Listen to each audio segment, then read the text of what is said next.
Sajawal S S P Sujawal doctor Abdul Khaliq Pirzada کے vision منشیات سے پاک ضلع سجاول کی تکمیل کے لیے ایک اور اہم کامیابی۔ انچارج سی آئی اے غلام فاروق راہپوٹو کی مخفی اطلاع پہ اہم کارروائی۔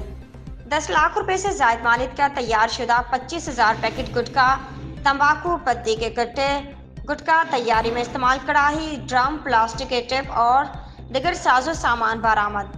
بدنام زمانہ گٹکا فروش برادران مبارک کچی اور انیف کچی کی گٹکا بھٹی پر کامیاب چھاپہ مار کارروائی۔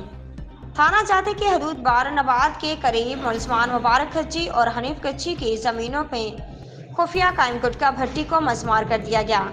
پولیس کارروائی کے دوران بھٹی سے ایک ملزم غلام حیدر ولد گولو مٹھائی ملاح کو گرفتار کر لیا ہے۔ بھٹی مالکان سمیت 4 ملزمان کے خلاف مقدمہ درج کر لیا گیا ہے۔ رپورٹ سیتل داس کوہستانی۔